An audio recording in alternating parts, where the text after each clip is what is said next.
বৈষম্য বিরোধী ছাত্র আন্দোলনের পক্ষ থেকে যে ৯ দফা দাবি জানানো হয়েছে তা অনেকে জানেন, আবার অনেকে জানেন না।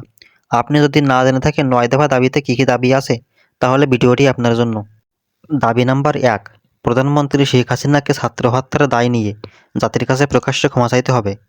দাবি নাম্বার ২, আইন শৃঙ্খলা রক্ষাকারী বাহিনী ও আওয়ামী সন্ত্রাসী কর্তৃক ছাত্র হত্যার দায় নিয়ে স্বরাষ্ট্রমন্ত্রী আসাদুজ্জামান খান কামাল, সড়ক ও পরিবহন মন্ত্রী ওবায়দুল কাদের, শিক্ষামন্ত্রী মহিবুল হাসান চৌধুরী নওফেল, আইনমন্ত্রী আনিসুল হককে মন্ত্রিপরিষদ এবং দল থেকে পদত্যাগ করতে হবে।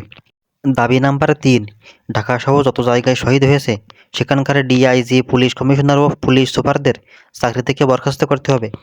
দাবি নাম্বার ৪, ঢাকা বিশ্ববিদ্যালয়, জাহাঙ্গীর বিশ্ববিদ্যালয় ও রাজশাহী বিশ্ববিদ্যালয়ের ভিসি ও প্রক্টরদের পদত্যাগ করতে হবে।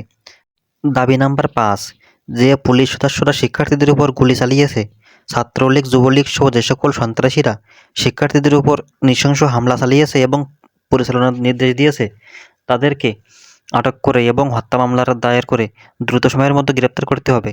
দাবি নাম্বার ৬, দেশব্যাপী যে সকল শিক্ষার্থী ও নাগরিক শহীদ এবং আহত হয়েছে তাদের পরিবারকে ক্ষতিপূরণ করতে হবে। দাবি নাম্বার ৭, ঢাকা বিশ্ববিদ্যালয়, জাহাঙ্গীরনগর বিশ্ববিদ্যালয় ও রাজশাহী বিশ্ববিদ্যালয় সহ সকল শিক্ষা প্রতিষ্ঠানে ছাত্রলীগ নামক সন্ত্রাসী সংগঠন সহ সকল দলীয় লেজুড়ভিত্তিক ছাত্র ও রাজনীতি নিষিদ্ধ করে ছাত্র সংসদকে কার্যকর করতে হবে। দাবি নাম্বার ৮, অবিলম্বে সকল শিক্ষা প্রতিষ্ঠান এবং হলগুলো খুলে যেতে হবে।